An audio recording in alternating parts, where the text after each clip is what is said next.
예, 홍태경 교수가 연결된 것 같은데요. 잠깐 좀 연결하겠습니다. 홍 교수님? 네, 예, 예. 다시 연결했습니다. 죄송합니다. 네, 예, 기자하고 얘기 나눈 사이에 조금 궁금한 점이 생겨가지고요. 네, 진원지가 지난번에 그 8km, 9km에서 지금 11km로 내려간다는 것이, 네. 그러니까 경주 남남서쪽 11km까지 내려가는데 진원지가 이렇게 이동해가는 것이 어떤 의미입니까? 예, 그것은 아주 자연스러운 현상이고요. 그러니까 예. 우리가 이제 일단은 쪼개진 단층은 추가적으로 쪼개지거나 하지 않습니다. 왜냐하면 일단 쪼개졌기 때문에 유동하기가 굉장히 쉬운 상태거든요. 예, 그러면은 지진이 발생하는 곳은 아직도 채 쪼개지지 않은 곳이 쪼개지기 때문에 예, 일반적으로 여진은 본진을 기준으로 해서 양 옆으로 확장해가는 추세로 여진이 분포하게 됩니다. 물론 그렇다고 해서 단층의 끝단에만 집중되지는 않고 심지어는 이제 본진이 발생한 그 자리에서도 여진이 발생하기도 하거든요. 예, 예. 하지만 굉장히 광범위한 형태로 이렇게 퍼져나가는 식으로 나타나는 것이 상례입니다. 그러면 다음 진원은 또 바뀔 수도 있다. 그런 당연히 그런 얘기가 되는 것이고요. 그렇죠. 점점점 바깥 부분으로 확장해 나갈 수 있는 거죠. 예. 그렇다면 그것이 저 위치를 옮겨가면서 쪼개진다고 지금 표현을 하셨는데 조금 아까 또 나왔던 얘기가 뭐냐면 다른 단층에도 영향을 끼쳐서 그 다른 단층에서 새로운 지진이 발생할 가능성. 그건 어떻게 보십니까? 네, 그 배제할 수가 없고요. 제가 앞서 인터뷰에서 말씀드렸다시피 본진 자체가 워낙에 컸기 때문에 예.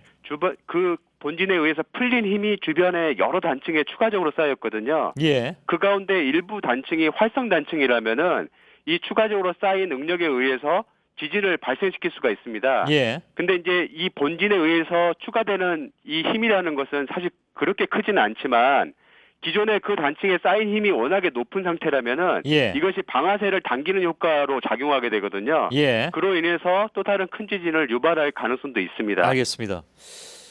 그 부분이 좀 불안하군요. 그리고 진원에 대해서 마지막으로 질문드리겠습니다. 지난번에 그 본진의 경우에 일본 기상청 쪽에서는 36km라고 그랬거든요. 땅 밑에. 네. 우리 기상청은 그걸 아직 공식 발표 안 하고 있습니다만은 지질자원연구원 쪽에서는 한 16km 정도라고 얘기를 하고 있습니다. 20km가 차이가 나는데요. 이럴 수가 있는 겁니까? 네, 일단은 우리 쪽 결과가 훨씬 신뢰도가 높다고 생각이 되고요. 예. 왜냐하면은 이제 우리나라에서 이제 측정한 관측소는 지진과 굉장히 가까운 곳에 위치해 있고 이런 자료를 활용하게 될 때는 우리가 분석 결과에 오차가 포함된다 하더라도 예. 위치 오차라든가 깊이 오차가 적어질 수밖에 없습니다.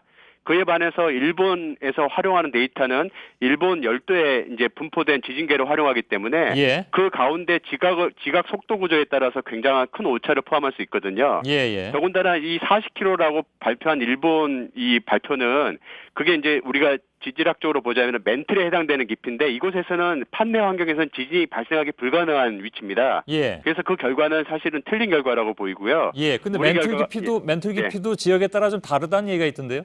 네, 우리나라 같은 경우에는 멘틀의 평균 깊이가 한 35km 내외로 측정이 되고 있거든요. 예. 그래서 40km라면은 분명히 이제 멘틀에 해당되는 깊이인데 예.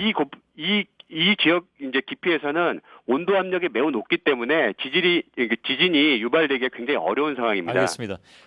조금 아까 저희가 그 자막으로 기상청에서 14km 진원지를 얘기했다고 했는데 이것은 이번 여진의 진원 깊이입니다. 14km. 그리고 지난번 본진에 대한 진원 깊이는 아직까지 기상청에서 공식적으로 나온 바가 없는 것으로 알고 있습니다. 자, 홍 교수님. 네. 예. 많은 분들이 불안해하는데 불안해하시는 게 맞죠?